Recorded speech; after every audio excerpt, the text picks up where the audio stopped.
Here's something I never thought I'd say. For most of my runs, gels are completely unnecessary. And I'd say that as someone training for a sub 4 marathon, running 40 miles a week at 53 years old. But here's the other thing, gels are genuinely brilliant when you actually need them. The problem is, running nutrition has turned into two camps. You're either chugging Morton gels every 45 minutes, or you're a real food purist who thinks anything in a packet is poison. And both sides are getting it wrong. So I spent 30 days testing something different. Real food as a foundation, gels as a tactical tool. Not one or the other, but both in their right place. And honestly, it changed everything. My energy stopped crashing, my stomach settled, and I stopped dreading the long run Sundays. This isn't perfectly optimized plan. I'm not a nutritionist. I'm just a middle-aged runner who spent 20 years obese, couldn't run a single city block, and had to figure this out the hard way.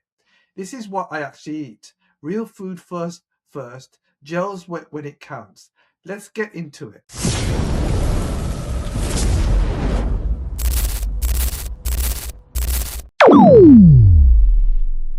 I used to think that running nutrition was simple. Eat before you run, fuel if it's long, recover after. And then I started training properly. 40 miles a week, speed sessions, long runs, creeping past the 2 hours. And suddenly, simple wasn't cutting it anymore.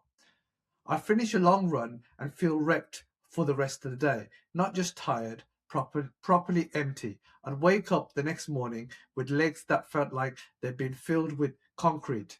My mood tanked, my sleep suffered, and the worst part, I didn't know if it was the training or fueling or just being 53. So I went looking for the answers, and what I found was noise. Eat this, eat it, don't eat that. Carbs are king. Carbs are killing you. Gels on every run. Never touch a gel. Nobody was talking about what works for a regular person, a middle-aged runner who's a vegetarian, doesn't eat eggs, and isn't trying to win races, just trying to finish them strong. So I built my own framework and I tested it for a month. Here's exactly what I eat from the moment I wake up to the moment my head hits the pillow. Right. First thing in the morning, before any run. If it's an easy run, anything under an hour, I don't eat before. I'll have water, maybe electrolytes, and go. My body has enough stored energy to handle 45 minutes without food and training in a fasted state. Even mildly helps your body get better at burning fat for fuel. That's not bro science. That's metabolic flexibility, and for a middle-aged runner, it matters more than you think. But if it's a session, intervals, tempo, or a long run, I'll have something small: a banana, maybe a slice of sourdough with honey. The banana is the unsung hero of running. Nutrition, fast energy, easy to digest, comes in, in its own wrapper. If you can stomach it, a banana 30 minutes before a hard run is one of the best things you can do.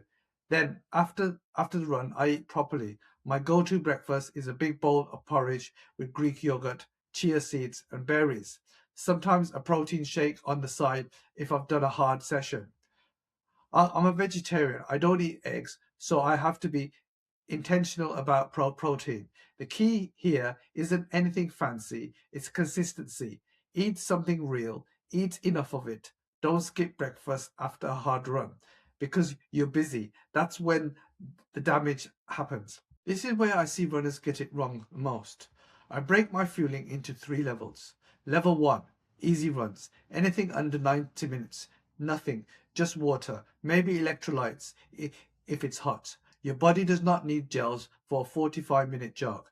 And here's the thing, if you keep taking gels on easy runs, you're training your body to rely on quick sugar, which means on race day, when you actually need that fuel, your body isn't efficient at using it. Train your body to burn fat on easy days. Save the gels for when you need them. Level 2, the long run, 90 minutes to 2.5 hours.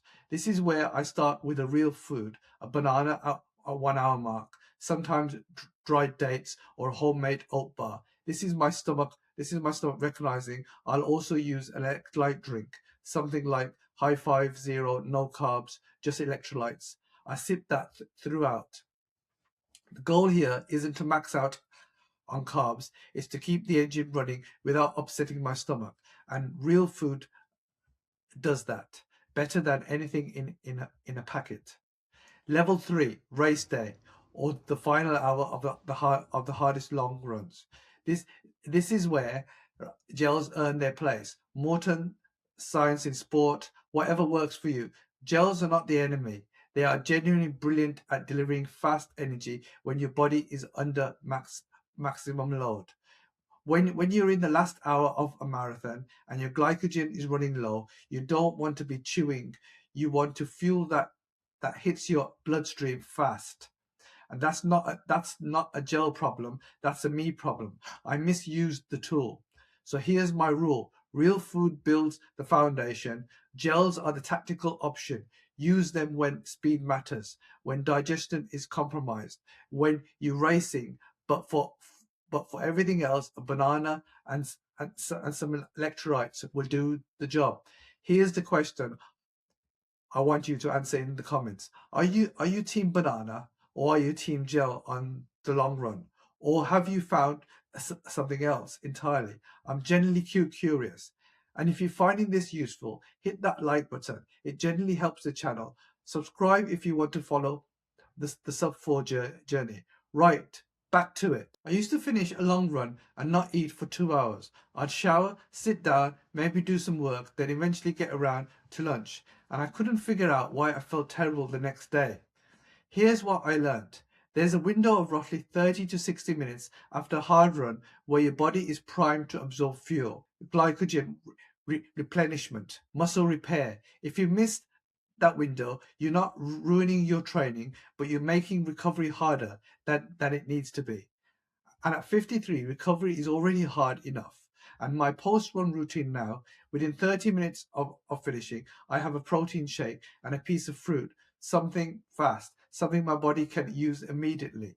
Then within the hour, a proper meal. It's usually lunch. My go-to post-long run meal is a big bowl of rice, beans, vegetables, or pasta with lentils. Simple, carb-heavy, enough protein to start the repair process. Nothing complicated. The banana comes back here too. It's cheap, it's fast, it works. This is a meal most runners overlook.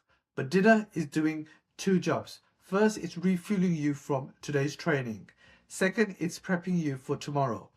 I eat my biggest meal in the evening, usually something like chickpea curry with rice or a vegetable pasta bake, plant-based carb heavy with protein from legumes or dairy. I'm a vegetarian and I don't eat eggs. And honestly, it's never been a problem for my running. You don't need chicken and eggs to fuel 40 miles a week. You need enough calories, enough carbs, and enough consistency. About an hour before bed, I'll have a small snack, Greek yogurt, maybe some granola, just enough to top off my tank.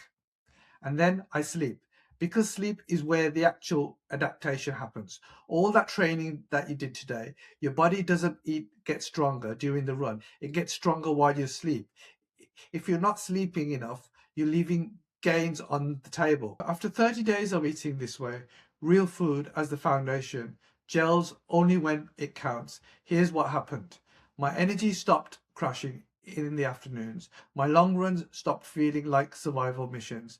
I recovered faster. My stomach, which I used to be a disaster on anything over 90 minutes, settled completely. And the biggest one, I started enjoying my training again because I wasn't dreading the nutrition. I wasn't overcomplicating it. The framework is simple. Real food first, electrolytes second, gels when you actually need them, recovery immediately after, and after a big proper dinner to set you up for tomorrow. That's it. No sponsors, no magic products, just what works. I'd love to know what's the one nutrition change that made the biggest difference in your running. Share it in the comments. Those conversations are always the best part of these videos. Thank you for watching, and I'll see you on the next one.